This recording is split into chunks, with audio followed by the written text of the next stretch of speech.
I had been scraping by, hauling rare ores from uncharted moons, trying not to get eaten by pirates, or worse, thrown into the void by corporate security forces. I never imagined I'd be standing aboard a massive alien starship, facing a queen who could crush me with a single thought. Alaritha's throne room wasn't like anything humans could build.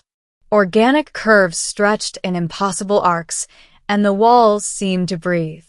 Bioluminescent veins pulsed beneath translucent surfaces, carrying nutrients or energy. I couldn't tell. The air hummed with power, and my stomach turned at the sheer scale of the place. "You may refuse," she said, almost casually.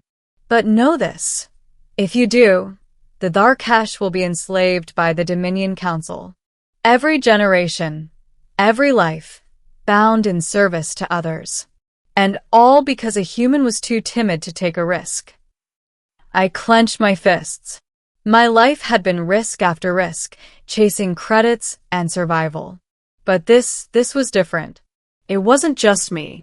It was everyone I didn't even know, yet would die if I failed. "Fine," I said finally, my voice steadier than I felt. "I'll do it. But don't expect me to play by your rules." Alaritha's lips curved upward slightly, like a predator amused by its prey's courage. "Excellent. You may yet survive this, and perhaps teach my people the value of human determination." The trials of dominion. I quickly learned that the trials weren't just tests of strength or skill. They were mental, emotional, and moral puzzles designed to break every assumption I had about myself. The first trial was in the Chamber of Mirrors, where each reflection didn't mimic my actions, but projected my fears. A dozen versions of me appeared, some screaming in despair, some silent and lifeless. I had to navigate through the reflections and confront them.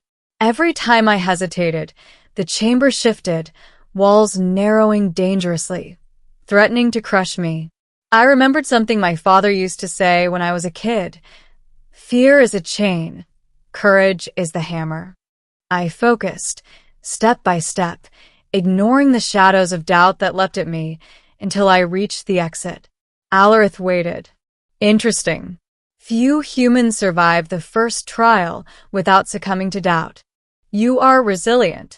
The next trial was physical, a zero-gravity obstacle course across a hollow asteroid. The Dominion Council had crafted it centuries ago, an ancient test of coordination, reflexes, and intuition. My body was smaller, weaker than the Darkesh, but I had an advantage. Unpredictability. I twisted, leapt, and even improvised grapples using makeshift tools from my belt.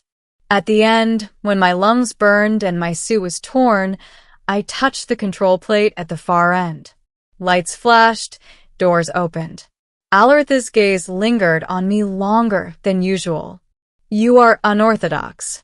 Dangerous, in a way my people do not anticipate. That may serve you well." But the final trial, the final trial, was the one that truly mattered.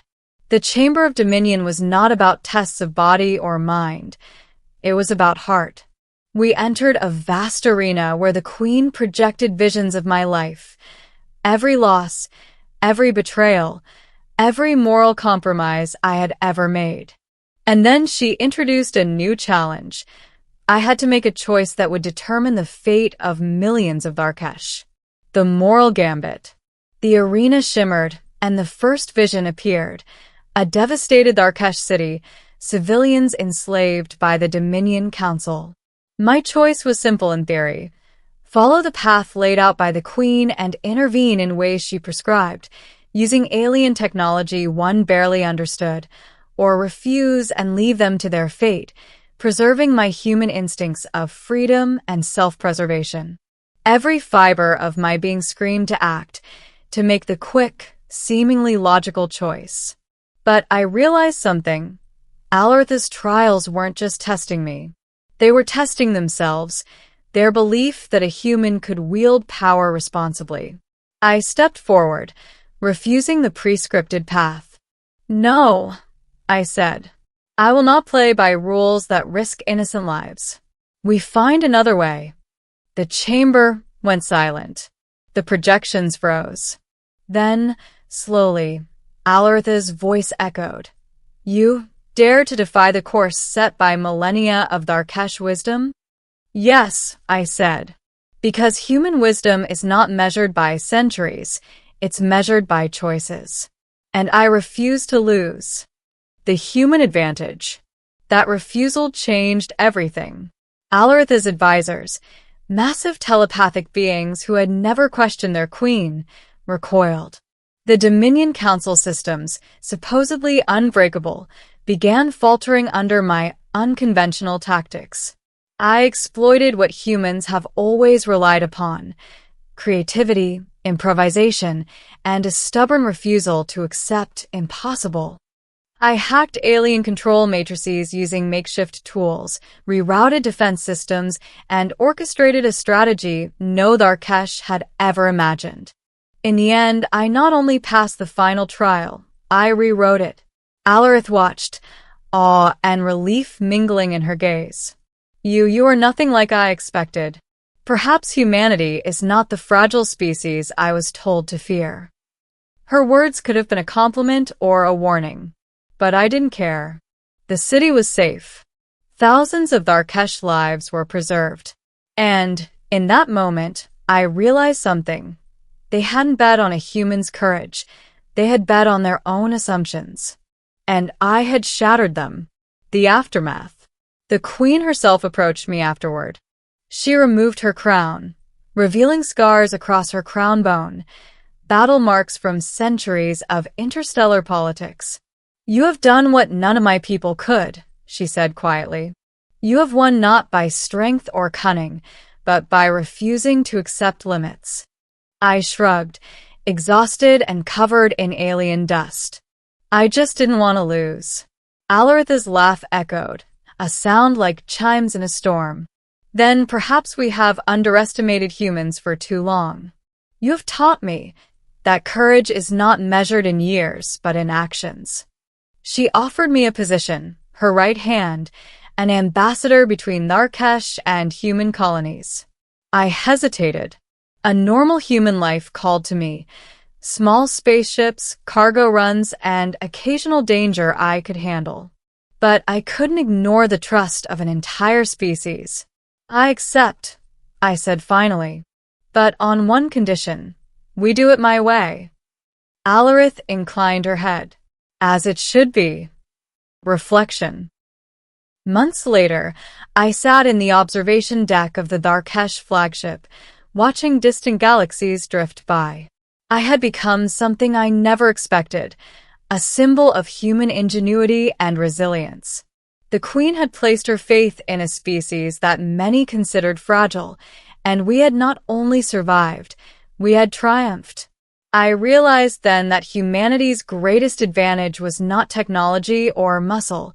It was the ability to make impossible choices, to stand when everyone else would fall, to refuse to lose when the stakes are higher than anyone can imagine. Queen Alarith, sitting beside me, didn't need to say it. I could see it in her amber eyes. Humans were unpredictable, irrepressible, and perhaps, in the right hands, unstoppable. And as the stars stretched endlessly before us, I promised myself one thing. I would never lose again.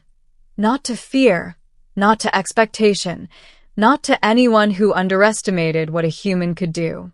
As the stars stretched endlessly outside the observation deck, I looked at Queen Alarith.